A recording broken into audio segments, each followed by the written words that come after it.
Olá, estás no canal Facilitando Biologia e Química. Se você não está inscrito neste canal, aproveite agora, se inscreva e ative o sininho das notificações, de modo que você esteja ligado para as novidades deste canal. Conforme estás a ver, vamos resolver o exame final de Biologia 12ª classe, primeira época 2022. Portanto, vamos a isso. Número 1. As células que possuem núcleo organizado são chamados de, a alternativa correta é a alternativa B, são chamados de eucarióticas. Quando falamos de um núcleo organizado, estamos a falar de uma célula que tem uma membrana nuclear. A membrana nuclear tem a função de envolver a informação genética. Então, se a célula é organizada, tem membrana nuclear. E se ela não é organizada, logo não tem a membrana nuclear. E neste caso, estaríamos a falar dos procarióticos. Então, a alternativa correta é B. Vamos para o exercício número 2. Qual é o organelo representado na figura 1? Portanto, o nome deste organelo aqui é a mitocôndria. É a mitocôndria, cuja principal função é de produzir ATP, adenosina trisfosfato, através de um processo conhecido como respiração celular. Vamos para o número 3. O organelo celular que regula todas as trocas de substâncias entre a célula e o meio externo é o OA, portanto, é a membrana celular. A membrana celular é que tem essa função de controlar as substâncias que entram e que saem, né? O processo da fagocitose e o processo da pinocitose. Fagocitose é um englobamento de partículas sólidas, né? Quando as partículas sólidas entram para a célula, entram por processo conhecido como fagocitose. E quando são líquidas, essas partículas que entram por um processo conhecido como pinocitose. E a saída das mesmas partículas, esse processo de saída recebe o nome de exocitose. E poderíamos analisar a alternativa A, onde vem o aparelho de Golgi. Qual é a função principal do aparelho de Golgi? O aparelho de Golgi tem a função de formar, neste caso, os lisossomas, tem a função de armazenar e secretar substâncias. E B, temos centríolo, cuja a função de participar na divisão celular, e cloroplasto realizam a fotossíntese dentro do cloroplasto, onde ocorre a fotossíntese, processo pelo qual as plantas produzem o seu próprio alimento através da energia luminosa, e aí vai se produzir energia química. Vamos para o número 4.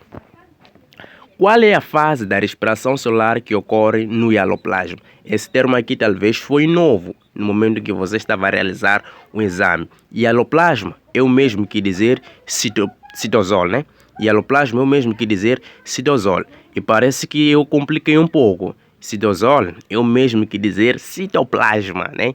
Então, são termos semelhantes, são termos que se usam para se designar esse espaço que aloja os organelos celulares dentro de uma célula, né? Podemos chamar de citoplasma, citosol e hialoplasma. Portanto, a etapa que ocorre no hialoplasma, ou no citosol, ou no citoplasma, é a glicólise. É a glicólise. Temos que na glicólise quebra-se a glicose do meio, produzindo o ácido pirúvico ou piruvato. Por isso que o nome aqui é glicólise. A lise quer dizer quebra. Glico de glicose. Então, quebra da glicose, vai se produzir lá o piruvato. Este processo ocorre fora da mitocôndria. Ocorre no hialoplasma, citoplasma ou citosol. São termos que se usam para designar o espaço que aloja os organelos celulares. Vamos para o número 5. Mas poderemos tentar analisar onde que ocorrem as outras etapas aqui, né? Por exemplo, o ciclo de Krebs. O ciclo de Krebs ocorre na matriz mitocondrial. O ciclo de Krebs ocorre na matriz mitocondrial. Ciclo de Kelvin, isso já tem a ver com a fotossíntese. É um ciclo que ocorre na etapa química, né? A etapa química é o mesmo que dizer etapa escura ou fase escura. Então, o ciclo de Kelvin, ou o ciclo das pentoses, ou fase química, seria a mesma coisa. E a alternativa A, cadeia respiratória. A cadeia respiratória ocorre nas cristas da mitocôndria. Vamos para o exercício número 5. Quais são os produtos finais da respiração celular? Nós queremos os produtos finais. Acontece que na respiração celular usa-se como fonte para produzir-se a energia os carboidratos, e após ter-se usado, vai-se produzir lá neste caso dióxido de carbono e água, né? Porque usa-se a glicose, não é? Usa-se a glicose e o oxigênio. Por que oxigênio? Esse processo é aeróbico, quer dizer que para que possa ocorrer o processo é necessário que entre o oxigênio, logo é um processo aeróbico. Então os produtos são dióxido de carbono e água. Nós libertamos dióxido de carbono e lá nos produtos temos a água também, né? Então são os produtos finais. Se a pessoa escolheu D como glicose e oxigênio, esses são os produtos finais da fotossíntese, ok? As plantas que produzem a glicose e o oxigênio, nós produzimos dióxido de carbono e água. Vamos para o exercício número 6. Quando uma célula diploide sofre mitose, origina. Então, estamos a falar de uma célula diploide que sofre a mitose. Vai originar duas células diploides. A alternativa correta, sim, é a alternativa A. E se sofre a meiose, origina 4 células haploides. Por quê? Porque a mitose é um processo equacional, né? Mitose é um processo equacional. E a meiose, no geral, é um processo reducional. Podemos considerar, no geral, como um processo reducional, uma vez que as células filhas vão apresentar a metade do número de cromossomas da célula mãe. Ou seja, você tem uma célula diploide, depois você forma uma célula haploide com a metade. E especificando um pouco, ao ler, você vai perceber que tem a meiose 1 e meiose 2. Na primeira meiose é considerada como reducional e a segunda meiose como equacional. Mas, no geral, podemos considerar a meiose como reducional, uma vez que vai se formar lá no fim células com a metade do número de cromossomas. Então, número 7. Vamos lá. Na mitose, os cromossomas apresentam-se ordenados no plano equatorial durante a... Então, a alternativa correta é durante a metafase. Nós temos o ordenamento de cromossomas no equador, formando a placa equatorial. Se fosse anafase, teríamos nós lá a divisão do centrômero e deslocamento de cromatídeos dos irmãos para os polos. Se fosse profase, teríamos a condensação, não é? De informação genética e o desaparecimento da membrana nuclear, condensação dos cromossomas, desaparecimento da membrana nuclear. E se fosse a telofase, teríamos o reaparecimento da membrana nuclear e teríamos também o processo conhecido como citocinese. Teríamos a divisão do citoplasma se fosse a telofase. Mas a alternativa correta aqui é a alternativa B, a metafase. Número 8. No processo da meiose ocorre a redução do número de cromossomas da célula mãe. Quantos cromossomas têm os gametas de uma planta com 28 cromossomas, né? Já dizem aqui, já colocaram até a resposta que meiose ocorre a redução. Meiose é reducional. Então, se tem 28, uma vez que os gametas, né? Os gametas correspondem a células formadas por meiose. Os gametas correspondem a células formadas por meiose. Então, uma vez que os gametas são células formadas por meiose, vão apresentar a metade de número de cromossomas. Neste caso, nós vamos ficar com 14, né? Uma coisa que deve ficar claro aqui é que nós temos células sexuais e depois temos células somáticas. Células somáticas são formadas por mitose e células sexuais são formadas por meiose. As células sexuais são gametas, então se for um gameta, sempre vai ter a metade do número de cromossomas. Por exemplo, nos organismos, no humano, neste caso, no homem, nós vamos encontrar 23 cromossomas nas células sexuais, ou seja, no óvulo 23 e no espermatozoide 23. Então, na fecundação, vamos originar um novo ser com 46, porque vai haver aí a união. E vamos para o número 9. Quais são os tecidos dérmicos da planta? Quando nós falamos dos tecidos dérmicos, estamos a falar dos tecidos de revestimento. Neste caso, temos aqui suber e epiderme. Vamos nós para o exercício número 10. O tecido responsável pelo crescimento em espessura dos vegetais é o... Então, crescimento e espessura. Nós temos dois tipos de crescimento. O primário, que é para cima, ou alongamento, né? E o secundário, que é espessura, ou engrossamento. Então, a alternativa correta aqui é a alternativa mesmo, a alternativa D, certo? A alternativa D, meristema secundário, que é responsável pelo crescimento em espessura ou em engrossamento. E vamos para o número 11. Qual é o tecido que apresenta células mortas? Aqui nós queremos o tecido que apresenta células mortas, certo? Então, o tecido aqui que apresenta as células mortas é o esclerênquima. Mas há alguns manuais que tu podes encontrar xilema, uma vez que xilema é o lenho. Então, o lenho tem células mortas. Mas, por mim, eu colocaria a alternativa B, que é o esclerênquima. Vamos para o número 12. O tecido cujas células contêm cloroplasto é o... Então, nós queremos tecidos que as células contêm o cloroplasto. Neste caso, é o parênquima clorofiliano, ok? É o parênquima que vai conter o cloroplasto. Colênquima, não é? Colênquima não pode ser, porque colênquima é um tecido de suporte, enquanto este aqui é um tecido de armazenamento parênquima. Então, floema é um tecido de condução e este aqui, o suber, é um tecido dérmico ou tecido de revestimento.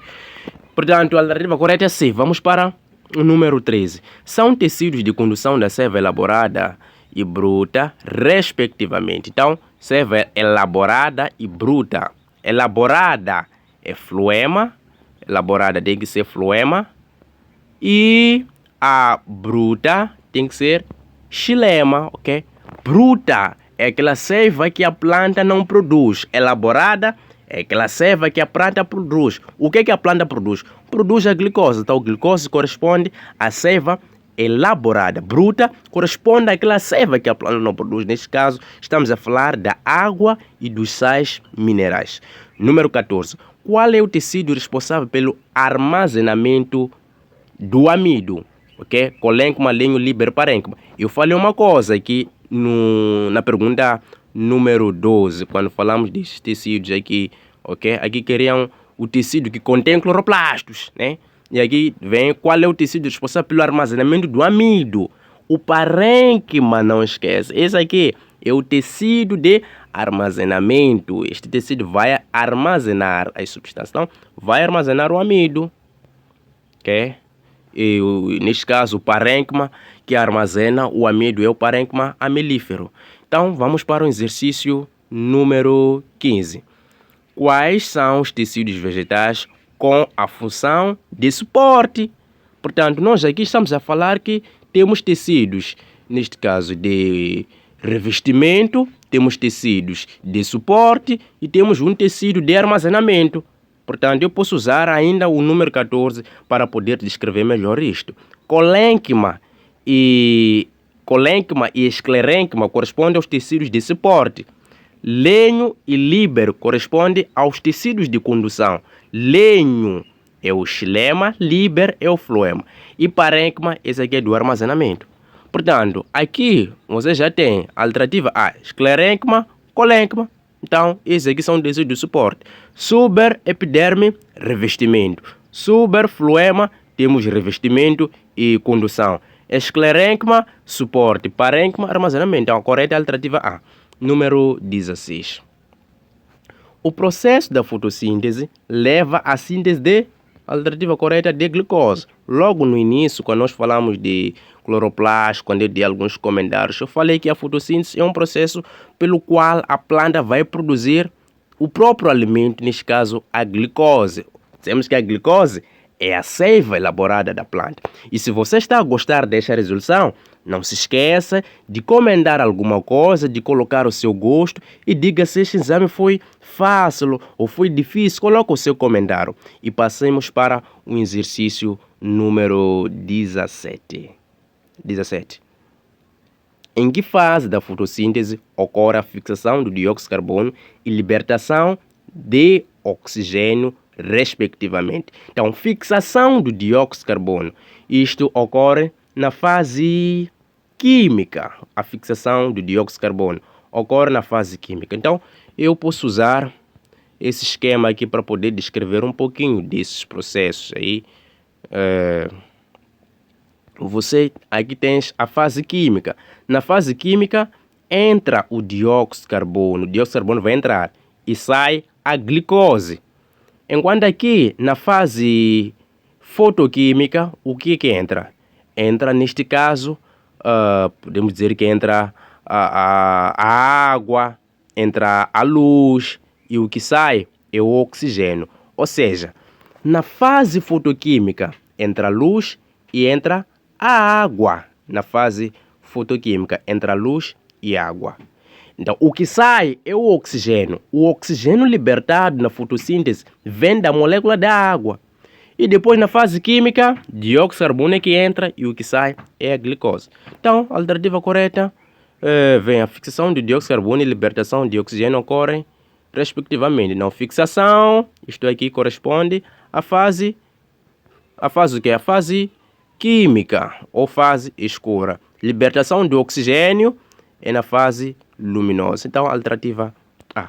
E vamos para o exercício número 18. No diagrama da figura 2, as letras A, B, C, D e E correspondem respectivamente. Portanto, vamos lá analisar. A seria o quê? A, quer A, B, C e D. Então, A pode ser... pode ser água ou luz. Então, ficamos com água ou luz, né? Mas aparece B como outra coisa. Então, B, na alternativa C, aparece dióxido de carbono. Não pode ser dióxido de carbono, porque não entra dióxido de carbono na fase fotoquímica. O que pode entrar é, neste caso, o que pode entrar é a água, ok? É a água, mas... Por mim, poderíamos organizar isto dessa forma. Poderíamos considerar A como água e B como luz, uma vez que a luz vem de cima, né? Uma vez que a luz tem que vir cá de cima. E vamos considerar o C como oxigênio, ok? C como oxigênio. E D como dióxido de carbono e E como glicose. Então, isto aqui, reformulando, nos leva à conclusão de que a alternativa correta é D, certo? Vamos analisar novamente. D, temos luz como A, ok? Lembrando que luz pode ficar daqui ou daqui mesmo. Então, luz é A, B, água, C, oxigênio, correto. D, dióxido de carbono e E, glicose. Então, isso aqui ficaria dessa forma. A alternativa correta, D. Vamos para o número 19. Os produtos finais da fotossíntese são... Então, já sabemos que devem ser, neste caso, glicose e oxigênio. E número 20... observa a figura 3, qual é o nome da estrutura indicada pelo número 1. Então, a alternativa correta aqui é a alternativa B, não é? Granum. E se você gostou deste vídeo, comente alguma coisa, se inscreva e até o próximo vídeo. Meu nome é Ednarson Banzi e o meu objetivo é facilitar a biologia e química na sua vida. Até a próxima e abraços.